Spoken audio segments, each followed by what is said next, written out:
السلام عليكم ورحمة الله وبركاته. waxaan wadaynaa cashardeena taxanaha ee kooraska jamaalkeen aan ku bixinayni maanta waxaan qaadanaynaa a conversation between two students waa sheeko gaaban oo u dhaxaysa laba ardayood A iyo B A waa su'aala B waa jawaabaya. How is your situation? waa sidee xaaladaada? My dear friend, saaxiibkay qaaliga ahayo waa sidee xaaladaada? B wuxuu yiri my situation xaaladeeda is going u socotaa weel si fiican. My intimate friend, saaxiibkaygiyo aan jeclayo. All right waa hagaag. Which one midkeeba is better wanaagsan? Money lacagta and education iyo waxbarashada midkee ayaa wanaagsan? All right waa hagaag.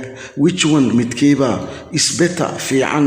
Money lacagta and iyo education iyo tacliinta iyo lacagta midkee ayaa wanaagsan? B wuxuu yiri arumaad mawaalanta adiga or amase are you going u socotaa to be inaad ahaato waalida? They are not maaha iyaga labadooda same isku mid ma aha according to idoo la eegayo my idea fikradeyda. They are not maahan same isku mid ma aha labadooda according to idoo la eegayo my idea fikradeyda. Money lacagta is much better wax badan ay ka fiican tahay dal marka loo fiiriyo education tacliinta ama waxbarashada. Haafii ma haysaa ayaan dhahaa haafii ma haysaa in proof wax caddaan ah ama daliil ma haysaa for that issue arrintaas wax caddaan ah ma haysaa. Why not maxaa dhacayni? biya dhaha why not maxaa dhacayni maxaan waay if you have haddii aad haysato money lacag all the people dadka oo dhan are respecting you way ku ixtiraamayaan dadka. If you have haddii aad haysato money lacagta all the people dadka dhammaantiisa are respecting you way ku ixtiraamayaan. They are iyaga dadka flattering you way ku soo camirayaan hareerahaaday soo camirayaan dadka. They are iyaga flattering you way ku soo camirayaan. You can also sidoo kale lacagta buy waxaad ku iibsan kartaa ama aad ku gadan kartaa whatever wax walba you need aad u baahan tahay wax noloshaada. So ahaatee I can say that waxaan dhihi karaa money lacagta is the key waa furaha of the world ee adduunka. Wuxuu yiri I don't agree with you anigu kuma raacsani on that issue arrintaas kuma raacsani. I don't agree with you anigu kuma raacsani on that issue arrintaas. I have waxaan leeyahay ama waxaan hayaa a different idea ra'yi taas ka duwan ayaan hayaa. biya wuxuu yiri what is your idea maxay tahay ra'yigaada? What is waa maxay your idea ra'yigaada muxuu yahay?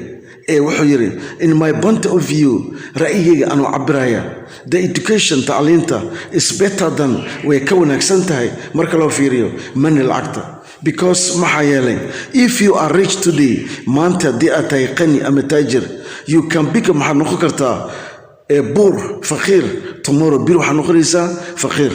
But laakiin if you are haddii aad tahay educated mid aqoon-yahan ah ama mutacalim the education waxbarashada will help you way ku caawinaysaa in the future mustaqbalka if Allah wills insha Allah doo aliraado waxbarashadii way ku caawinaysaa. Can you elaborate ma faahfaahin kartaa? Can you ma awoodi kartaa elaborate inaad faahfaahiso in details faahfaahin dheeraad ama sharaxaad the role doorka uu leeyahay of the teacher macalinka.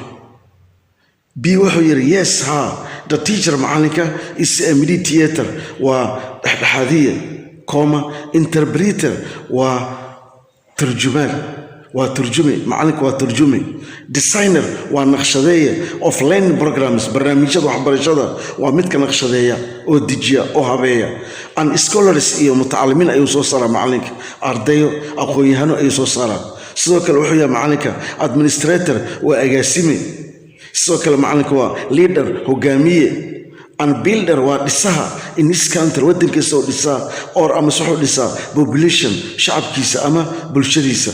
Have a nice day maalin wanaagsan. You also as well adigana sidoo kale